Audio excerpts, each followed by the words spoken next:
여러분, 혹시 이런 적 있으신가요? 아침까지만 해도 기분이 참 좋았습니다. 어제 잠도 푹 잤고, 오늘따라 거울 속 내 모습도 괜찮아 보이고, 모닝커피 맛도 향긋해서 오늘 하루는 정말 평화롭겠다 싶었죠. 그런데 출근길, 멀쩡히 잘 가던 내 차 앞으로 깜빡이도 없이 쑥 들어오는 차 한 대를 봅니다. 평소 같으면 바쁜가 보네 하고 너그럽게 넘겼을 텐데, 그날따라 손이 떨리고 입에서 거친 말이 튀어나옵니다.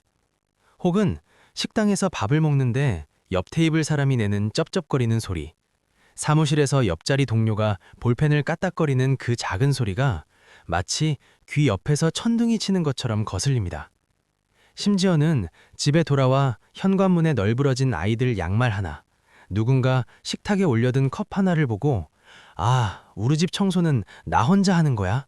라고 중얼거리며 치우다가 갑자기 도대체 왜 이렇게 나를 무시해? 라며 폭발하기도 하죠.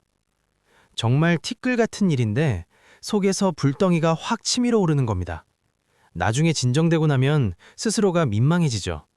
내가 왜 고작 그런 일에 그렇게까지 화를 냈을까? 나 성격 이상한 거 아니야? 혹시 분노 조절 장애인가?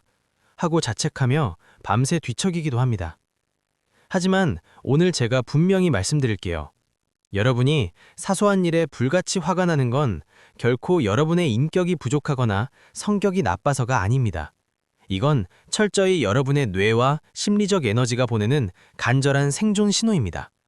오늘 이 영상을 끝까지 보시면 왜 하필 그 사소한 일이 내 폭발의 스위치가 되었는지, 그리고 내 뇌의 브레이크를 다시 고치는 과학적인 방법은 무엇인지 확실히 알게 되실 겁니다.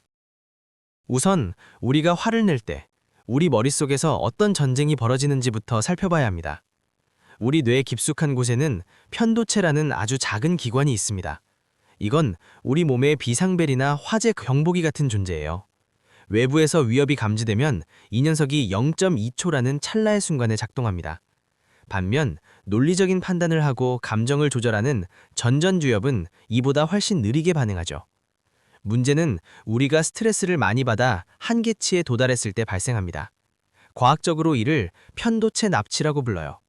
평소라면 이성적인 전전두엽이 야, 저 사람이 실수로 그런 거야. 일단 참아보자 라고 타일러주겠지만 이미 스트레스 호르몬인 코르티솔 수치가 꽉 차 있는 상태라면 전전두엽의 전원이 아예 꺼져버립니다. 브레이크가 고장난 채로 비상벨만 미친 듯이 울리는 거죠. 비유를 해볼까요? 우리 마음에는 스트레스 컵이 하나씩 있습니다.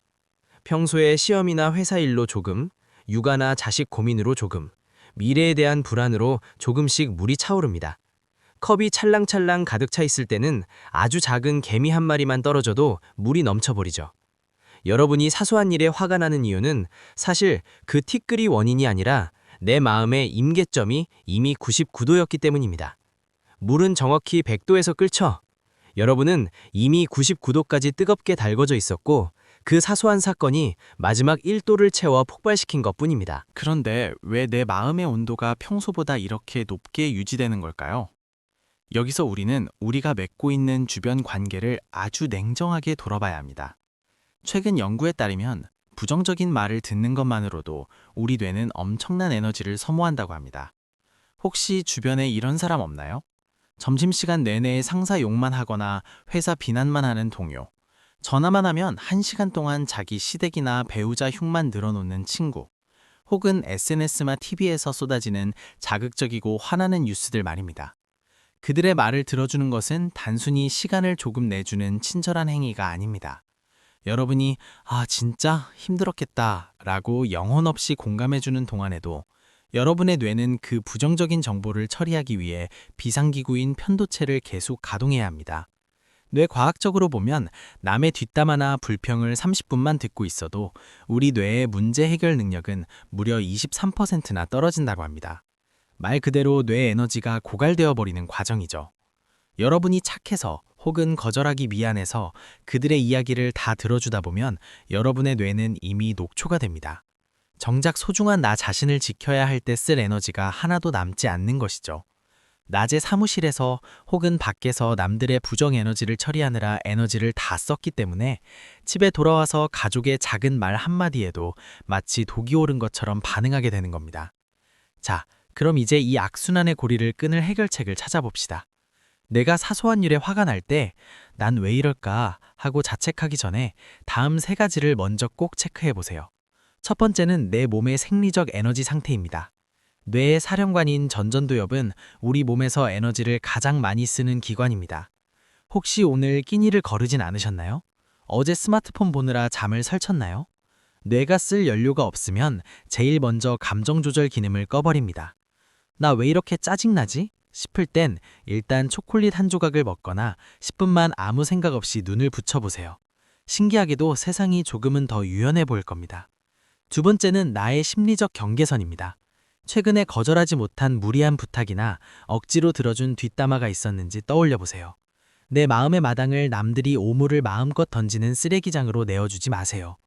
지금은 내가 좀 피곤해서 나중에 얘기하자 라고 말하는 것은 이기적인 게 아니라 나를 살리기 위한 최소한의 방어권입니다. 세 번째는 코르티솔의 악순환입니다. 화를 내면 스트레스 호르몬인 코르티솔이 나오고 이 호르몬은 우리 신경을 더 예민하게 만듭니다.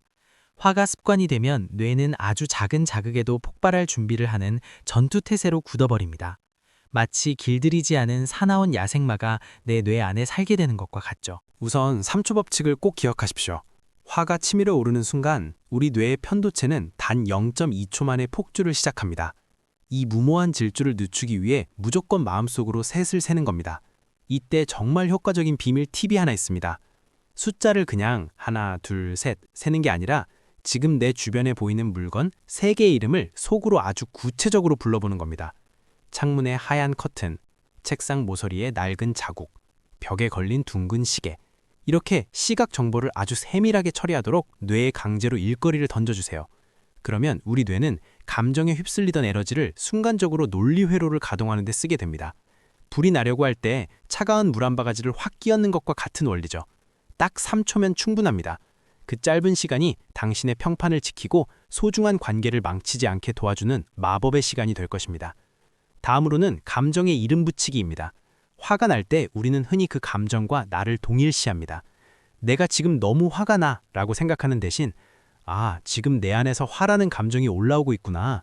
혹은 내가 지금 무시당했다고 느껴서 속상해하고 있구나 라고 마치 제3자의 일을 관찰하듯 말해보세요.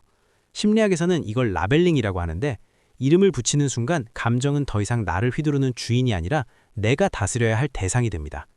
마치 마트에서 울며 떼쓰는 아이에게 무슨 일이야? 속상했구나 라며 이름을 다정하게 불러주면 아이의 울음이 잦아드는 것과 같습니다. 내 마음속 아이의 손을 잡아주는 이 연습을 반복하다 보면 어느 순간 화에 휩쓸리지 않고 여유롭게 미소 짓는 자신을 발견하게 될 겁니다. 그 성취감은 생각보다 훨씬 짜릿하고 근사합니다. 마지막으로는 가장 강력하면서도 즉각적인 방법인 환경 정화입니다. 아무리 깨끗한 옷을 입고 있어도 진흙탕 속에 있으면 결국 더러워지기 마련이죠. 여러분의 소중한 정신 에너지를 갉아먹는 독성 있는 대화나 자극적인 뉴스, 소모적인 관계로부터 자신을 물리적으로 격리하십시오. 회사에서 누군가 뒷담화를 시작하거나 친구가 또다시 끝없는 불평을 쏟아내려 한다면 미안해하지 말고 그 자리를 피하세요. 갑자기 중요한 전화가 올 때가 있어서요. 혹은 화장실 좀 다녀올게요. 라고 말하며 단 5분이라도 혼자만의 공간으로 가십시오. 오염된 공기 속에서 숨을 쉬지 않도록 뇌에 신선한 공기를 불어넣어주는 정신적 환기 시간이 반드시 필요합니다. 이건 회피가 아니라 고도의 전략적 선택입니다. 이렇게 하나씩 내 공간을 지켜나가다 보면 예전에는 나를 미치게 했던 사람들의 말들이 어느덧 강 건너 불구경하듯 아무렇지 않게 느껴지는 경지에 이르게 될 겁니다. 내 마음의 평화를 내가 직접 통제하고 있다는 그 강력한 효능감을 여러분도 꼭 느껴보셨으면 좋겠습니다. 오늘 이야기를 마무리하며 여러분께 꼭 드리고 싶은 말씀이 있습니다.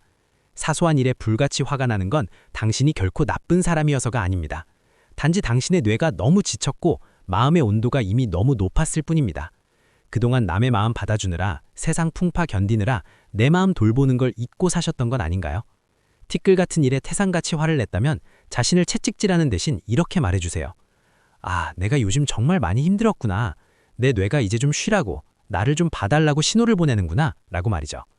오늘부터 여러분의 소중한 에너지를 남의 험담이나 부정적인 감정을 받아주는데 낭비하지 마세요. 그 에너지를 나를 돌보고 충분히 쉬고 사랑하는 사람들과 웃는 데 사용하시길 바랍니다. 여러분이 평온해야 여러분의 뇌도, 여러분의 소중한 일상도 행복해질 수 있습니다.